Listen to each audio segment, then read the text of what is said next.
तो आइए हम लोग 3 इक्वेशन वाला एक एग्जांपल लेते हैं और उसको सॉल्व करते हैं।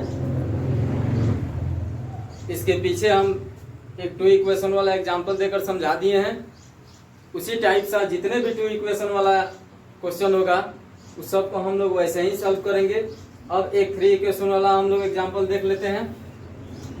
जैसे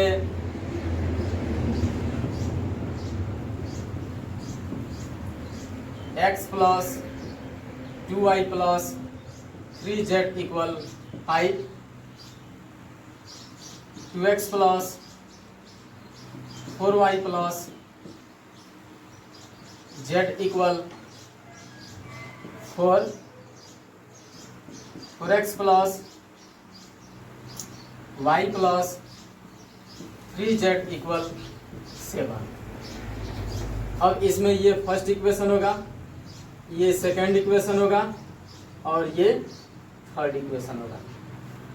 तो इसको सॉल्व करने के लिए हम लोग को फॉर्मूला क्या चाहिए? x equal A inverse B. अब ए इनवर्स बी का वैल्यू हम लोग कैसे निकालेंगे? आइए अब हम लोग को यही वैल्यू निकालना है। तो ये सब वैल्यू निकालने के लिए सबसे पहले हम x का वैल्यू निकालेंगे। x का वैल्यू कहाँ से निकलेगा? इक्वेशन में जितने भी अननोन नंबर है ये सब के सब x का वैल्यू होंगे। जैसे यहाँ x, यहाँ y, यहाँ z, यहाँ x, यहाँ y, यहाँ z, फिर यहाँ x, y, z। तो x के वैल्यू हो जाएंगे x, y, z। अब b का वैल्यू हम लोग निकालेंगे। b का वैल्यू कहाँ से आएगा? तो इस इक्वल के राइट साइड में जो कांस्टेंट क्वांटिटी दिया हुआ है ये हम लोग को b का वैल्यू हो जाएगा, यानी 5, 4, 7, 5, 4, 7। अब a इनवर्स का वैल्यू निकालना है। तो इसमें भी वैसे ही प्रोसेस है। a इनवर्स का वैल्यू हम लोग डायरेक्ट नहीं निकाल सकते हैं। a इनवर्स का वैल्यू निकालने के लिए पहले हम लोग को एडजॉइंट निकालना होगा और एडजॉइंट निकालने से पहले हम लोग को कोफैक्टर निकालना होगा। फिर कोफैक्टर निकालने से पहले हम लोग को माइनर निकालना होगा। तो ये सब चीज हम लोग कहाँ से निकालेंगे? जब हमारा ओरिजिनल मैट्रिक्स का वैल्यू दिया रहेगा। तो इस ओरिजिनल मैट्रिक्स का वैल्यू हम लोग कहाँ से लिखेंगे? यहाँ a इनवर्स न लिखकर हम लोग केवल a लिखेंगे। और जब a का वैल्यू लिख लेंगे तो a का वैल्यू लिखने के बाद हम लोग माइनर निकालेंगे और माइनर निकालने के बाद हम लोग कोफैक्टर निकालेंगे। फिर कोफैक्टर निकालने के बाद हम लोग एडजॉइंट निकालेंगे और एडजॉइंट निकालने के बाद हम लोग a इनवर्स निकालेंगे। जब a इनवर्स निकाल लेंगे तो फिर उसके आगे इस फॉर्मूले को पुट करके वहां से x और y का वैल्यू निकाल लेंगे। तो a का वैल्यू कितना होगा? ये इसमें जितने भी अननोन नंबर है सब का कोएफिशिएंट यानी उसका गुणांक। तो इस x का कोएफिशिएंट कितना है? 1, इस y का 2, इस z का 3, फिर इस x का 2, इस y का 4, इस z का 1, इस x का 4, इस y का 1, इस z का 3। ये हो गया हमारे a का वैल्यू। अब a का वैल्यू जब मिल गया तो प्रत्येक एलिमेंट का हम लोग माइनर निकालेंगे। अब माइनर कैसे निकालेंगे ये भी आप लोग को पहले हम बताए हुए हैं एग्जाम्पल में। तो आइए यहाँ भी हम लोग देखते हैं। जैसे a का वैल्यू हम लोग को मिल गया 1, 2, 3, 2, 4, 1, 4, 1, 3। तो यहाँ से अब हम लोग प्रत्येक एलिमेंट का माइनर निकालते हैं। Minor of 1 equal,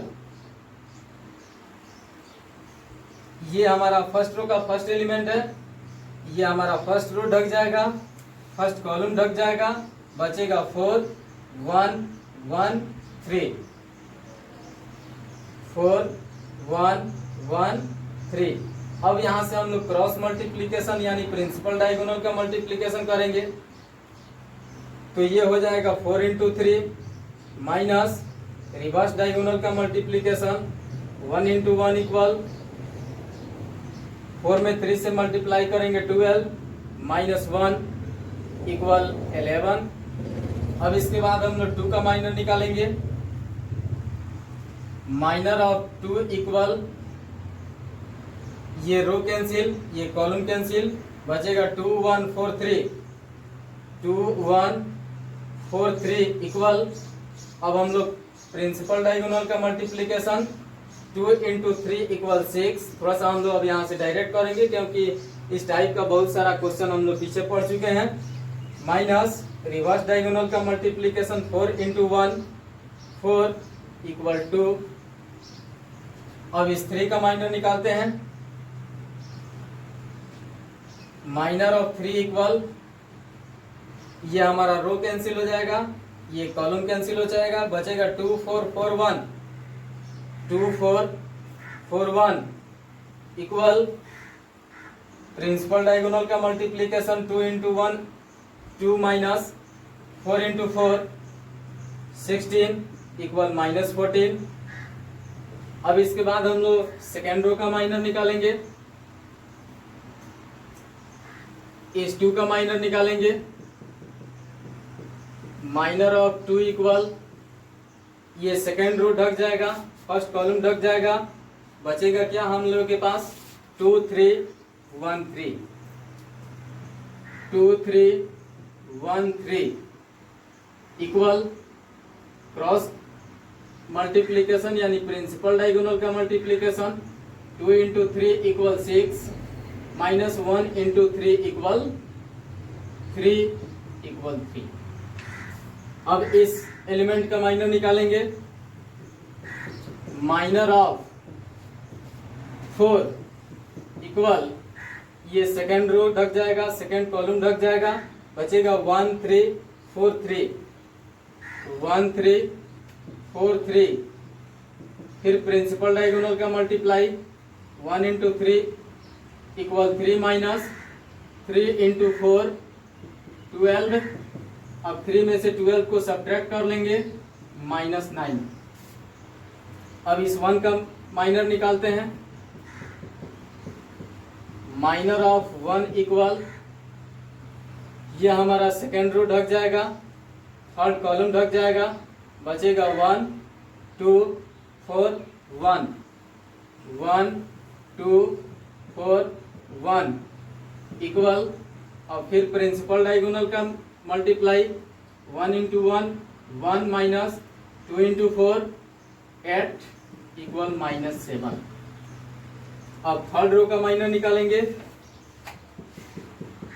minor of 4 equal, अब ये थर्ड रो ढक जाएगा, फर्स्ट कॉलम ढक जाएगा, बचेगा हमारे पास 2 3 4 1, 2 3 4 1 इक्वल प्रिंसिपल डायगोनल का मल्टीप्लाई 2 यानी 2 इंटू 1 इक्वल 2, रिवर्स डायगोनल का मल्टीप्लाई 4 इंटू 3 यानी 12।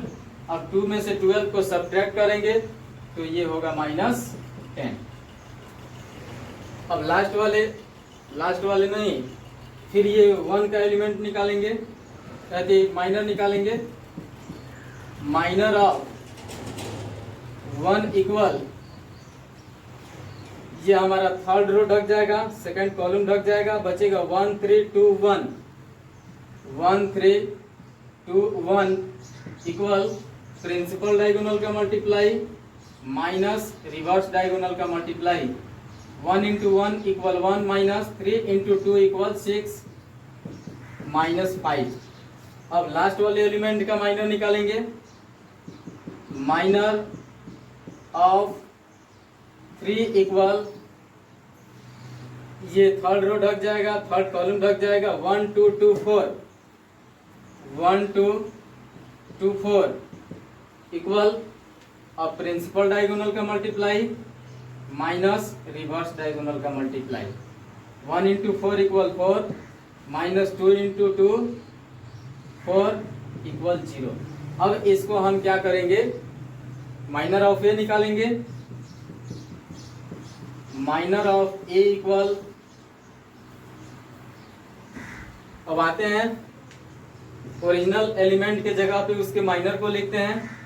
जैसे यहाँ 1 है तो 1 का माइनर 11 है, 1 के जगह पे 11, 2 का माइनर 2, 2 के जगह पे उसका माइनर लिखते हैं।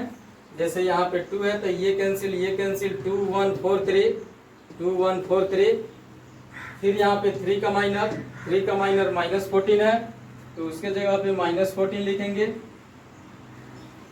अब आते हैं यहाँ पे 2 का माइनर 3 है तो यहाँ 2, 4 का माइनर -9, फिर 1 का माइनर -7, 4 का माइनर -10, 1 का माइनर -5, 3 का माइनर 0, माइनर निकल गया।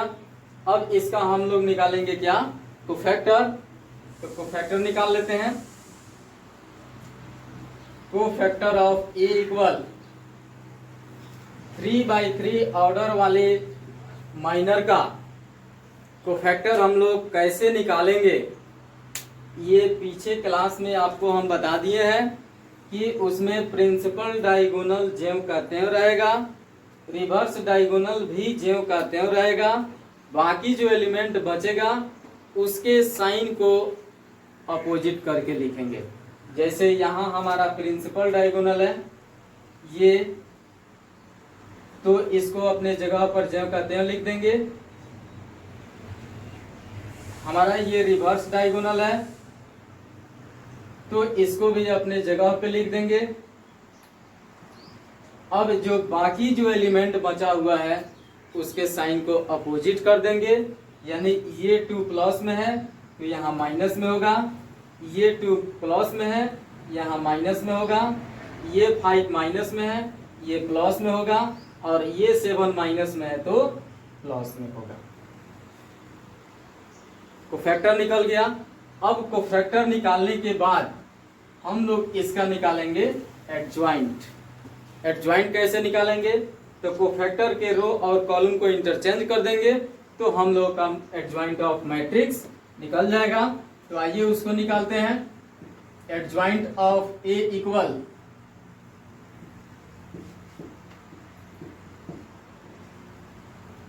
इसमें जो फर्स्ट रो है इसमें फर्स्ट कॉलम बनेगा 11 -2 -14। इसमें जो सेकेंड रो है ये सेकेंड कॉलम बनेगा -2 -9 7 -2 -9 7। फिर इसका जो थर्ड रो है ये थर्ड कॉलम बनेगा -10 5 0 -10 5 0। ये हो गया हम लोगों का एडज्वाइंट ऑफ ए। अब इसके बाद हम लोगों को क्या निकालना है, ए इनवर्स। ए इनवर्स निकालने के लिए हम लोग को फॉर्मूला चाहिए 1/डिटर्मिनेंट of A into adjoint of A. तो ए इनवर्स निकालने के लिए हम लोग को डिटर्मिनेंट ऑफ ए का वैल्यू चाहिए। अब ये डिटर्मिनेंट ऑफ ए का वैल्यू आएगा कहां से, तो ओरिजिनल मैट्रिक्स जो दिया हुआ है यहाँ पे ए इक्वल, इससे हम लोग डिटर्मिनेंट ऑफ ए का वैल्यू निकालेंगे। इससे पहले बोर्ड थोड़ा सा छोटा पड़ रहा है, आप इसको लिख लीजिए। फिर इसको लिखने के बाद डिटर्मिनेंट ऑफ ए का वैल्यू निकालते हैं, फिर उसके बाद ए इनवर्स का वैल्यू निकालते हैं, फिर उसके बाद एक्स और वाई का वैल्यू निकालते हैं।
हो गया। तो अब इसको हम मिटा रहे हैं,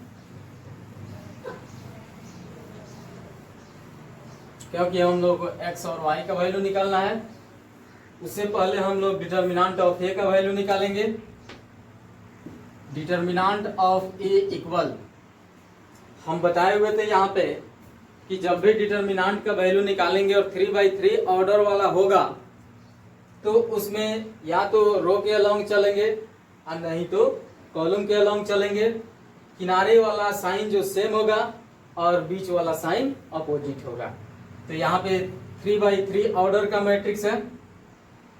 इसको हम लोग, इसमें हम लोग डिटर्मिनेंट का वैल्यू निकाल रहे हैं। ये भी आपको बहुत पहले बता चुके हैं कि मैट्रिक्स में डिटर्मिनेंट्स का वैल्यू कैसे निकाला जाता है। तो आइए हम लोग निकालते हैं।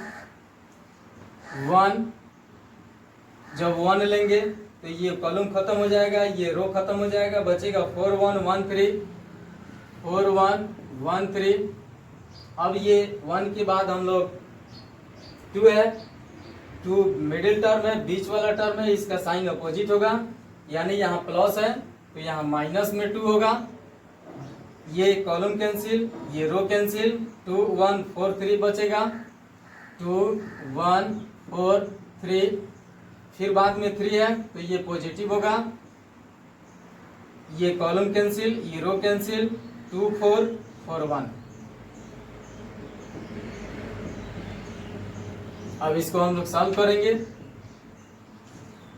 प्रिंसिपल डायगोनल का मल्टीप्लाई, 4 × 3 माइनस रिवर्स डायगोनल का मल्टीप्लाई -2, प्रिंसिपल डायगोनल का मल्टीप्लाई माइनस रिवर्स डायगोनल का मल्टीप्लाई +3, फिर प्रिंसिपल डायगोनल का मल्टीप्लाई माइनस रिवर्स डायगोनल का मल्टीप्लाई,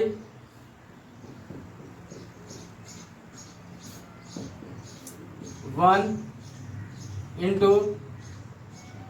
12 - 1 -2 × 6 - 4 +3 × 2 - 16, 1 × 11 -2 × 2 +3 × -14। यहाँ होगा 11 -2 × 2 4 प्लस माइनस माइनस 3 × 14 42। अब इसमें देखिए ये 2 माइनस में है, ये प्लस में है, तो ये पहले दोनों माइनस वाले को हम लोग ऐड कर लेते हैं, यानी 11 - 46 इक्वल। अब हम लोग करेंगे क्या, माइनस का साइन अधिक है तो यहाँ माइनस का साइन लगाएंगे, यहाँ का पॉजिटिव और यहाँ का निगेटिव निगेटिव होता है तो बड़े वाले में से छोटे वाले को सब्ट्रैक्ट कर लेंगे, यानी ये हो जाएगा 35। हो गया।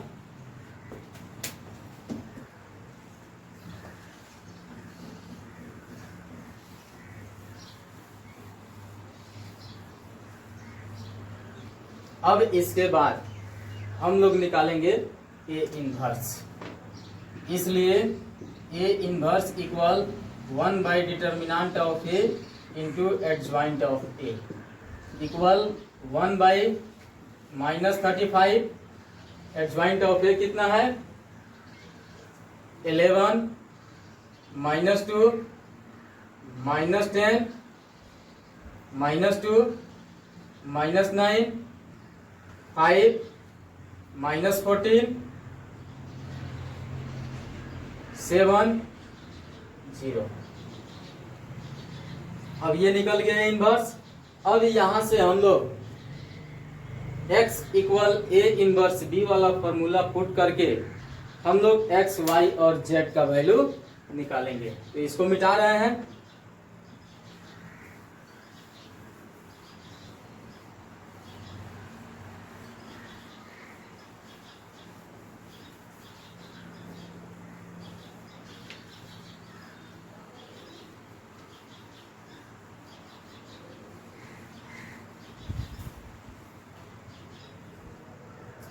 उसका फॉर्मूला हम लोगों के पास क्या है, x equal A inverse B. तो x के जगह पे हम लोग रखेंगे x y z equal 1/-35 11 -2 -10 -2 -9 5 -14 7 0 into B का वैल्यू कितना है। बी के वैल्यू को हम लोग मिटा दिए। बी का वैल्यू था कितना,